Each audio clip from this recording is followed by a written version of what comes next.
All right, the court is calling 2024 CR 010526-02, State versus Troy Mishler. Can I have parties announced for the record? Pause the scroll. 2024 CR 010526-02 is about to become more than a docket number. In Ohio, any case starting with "sir" means felony territory, and the -02 tells us this is already the second swing at sentencing. Good morning, Your Honor. Andrea Cresto for the state. Sam Locke and Ms. Carissa Chilkowski for Mr. Mishler, ready for sentencing.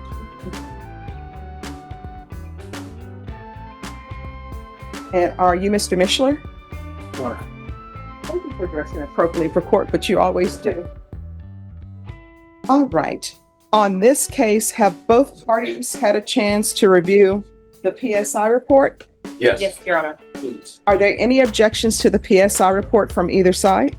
I wouldn't call it an objection, Your Honor, but there has been a discussion about one of the lines where it said in the original PSR that was provided to the court. Notice the mic drop moment. Defense admits Mishler gave a written statement accepting responsibility, yet the probation box was still ticked, declined to discuss. That's not a typo. That's a tactical nuke the state could use to torch his remorse credit at sentencing. Question for the chat. If you were the prosecutor, would you let that slide or hammer him with it? Where checks defendant accepts responsibility, he's pled guilty, that box was checked. Mhm. There was an addition made to it in court that said that Mr. Mishler declined to discuss the case, but when Mr. Mishler went to his interview, he did provide the PSR writer with a statement accepting responsibility. I've provided it to probation, I've provided it to the state, and with the court's permission, I've provided it to the court. All right, any objections to the court reviewing it? No, Your Honor.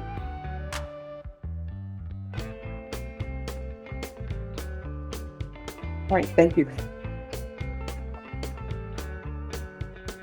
Your Honor, I have an additional matter. Yes.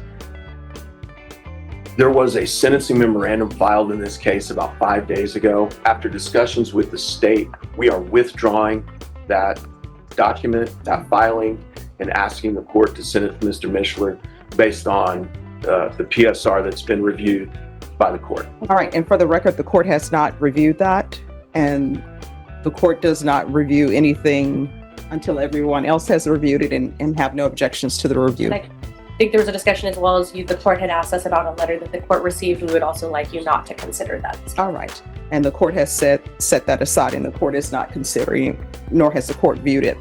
Thank you. All right. So you entered a plea, and according to the plea, the state was proceeding on counts 1 and counts 10. They're asking that your punishment be assessed at a cap of 30 years in the prison. There's a $5,000 fine, and there's no application. So the range of punishment in this case for you, based upon the plea agreement, is anywhere from 5 to 30 years. State, since neither party has any witnesses. So, Your Honor, actually, so count 1 is a range from 5 to 99 years. However, count 10 is a range from 15 to 99. You're correct. On that one. All right. We're going to reserve our argument for after defense, Your Honor. We have no reason. All right. We have just argument, Your Honor. Yes, you may proceed. Mr. Mishler stands before you a broken man.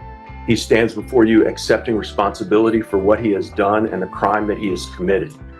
After reviewing the pre-sentence report and the police report in this case, Your Honor, you can see that he is ready to go to prison today for a significant amount of time. We'd ask the court to sentence Mr. Mishler to 15 years in the penitentiary. He is ready to go today. He accepts the court's judgment. 15 years. That's the defense ask. But keep your eye on the sentencing range cheat sheet. Count 1 equals 5 to 99. Count 10 equals 15 to 99. Defense is essentially starting the bidding war at the statutory floor of the higher count. It's like opening eBay at 99 cents on a vintage Rolex. Cute, but nobody believes that's where the gavel lands. And it's been a long road to get to this point, Your Honor. And we believe a 15-year sentence would serve the ends of justice in this case. All right, state.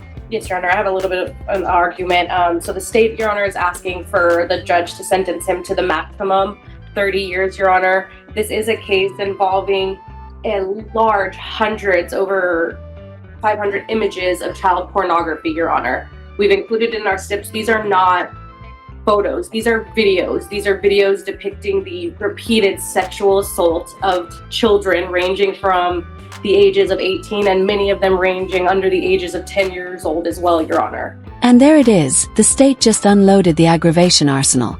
500 plus videos, toddlers, same victim series, work laptop stash, and foster kids in the house. In sentencing land, that's what we call upward departure bingo. Every square the state just hit can legally rocket Mishler past the plea agreement cap, if the judge finds them compelling. How high will she go? Mr. Mishler admitted to having these child pornography images and videos, Your Honor, some of them of which are series of the same child in different videos being assaulted, Your Honor. The state's asking for the maximum, Your Honor. If the court has the police reports as well, Mr. Mishler indicated that he got aroused by his 2 adopted daughters as well, Your Honor, that he would be aroused when they sit on him, when they're bouncing up and down on him, when he's tickling them, Your Honor. This is an individual who had these images not only on his personal computers at home, but had these images on him at a university campus as well on his work computer, Your Honor. This is a person who fostered children of ages similar to some of the ages in the videos that he had, Your Honor. And so we're asking that the court consider all of that and sentence him to the maximum 30 years prison, Your Honor. Concurrent 30 on both counts. She gave him the max but ran them together. That's the judicial equivalent of serving a supersized spicy sentence with a tiny mercy garnish. No contact with minors, lifetime sex offender registration, and a $5,000 cherry on top. Mishler walks out with the legal equivalent of a life-altering tattoo. Removal not included. All right, and this is what the court will do. Mr. Mishler, I want you to know that I listened to arguments from both sides. I reviewed the PSI. I reviewed the evidence that was submitted, and I internalized everything. So I do appreciate the fact that you have accepted responsibility for your actions. That's usually the first step, right? All right, so this is what the court is going to do. Counts 1 and counts 10 are to run concurrently.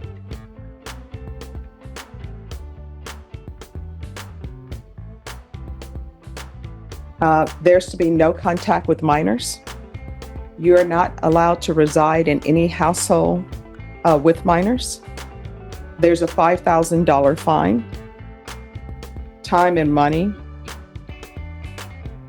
will run concurrently, and the court will sentence you to 30 years in counts 1 and counts 10.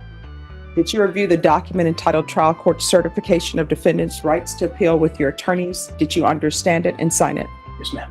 All right, because this is a plea bargaining agreement, because I followed your plea bargaining agreement, and because you waived your right to appeal, you do not have the court's permission to appeal. And just when you think the gavel has the last word, the judge drops a post-credit scene. Watching is abuse. She's planting that soundbite for the appellate record and for every future viewer. Possession isn't a passive crime, it's re-victimization every single click. Chat, drop your take. Does that line change how you think about digital evidence? Or is it judicial theater? Court's adjourned, but the debate is live. See you in the comments. Because this is a felony conviction, you're not allowed to own or possess any weapons or ammunition. If you have a question over what a weapon or ammunition is, you'll need to speak to an attorney. Do you understand? Yes, ma'am. All right, we can go off the record. So here's the thing. I know sometimes people will say, it's just a video, but the video is of people. And it's of people and of children being abused. And so to watch that is a form of abuse. You understand? Yes, ma'am. All right, good luck to you. Thank you, Your Honor, counsel. I am, just so it's on the record, we need Chapter 62 compliance as well, Your Honor. All right, so according to this, and the reason why I didn't issue it, because usually you all will include that in the plea bargain agreements. So do you understand, I'm sorry, Mr. Mishler, can you raise your right hand for me, please? Okay, well, do you understand I'm going to take testimony from you, and it's just with regards to the Chapter 62 registration, right? Do you solemnly swear or affirm the testimony you give will be the truth and nothing but the truth, so help you God? Yes, ma'am. All right, do you understand that this is an offense that will require you to register I do. as a sex offender? Yes, ma'am. All right. And knowing that that wasn't a part of your plea bargain agreement, I'm sure your attorneys may have discussed that with you, but do you understand by entering into this plea or having entered into this plea, you are going to have to register? Yes, ma'am. And knowing that, do you still wish to go forward with the plea? Yes, ma'am.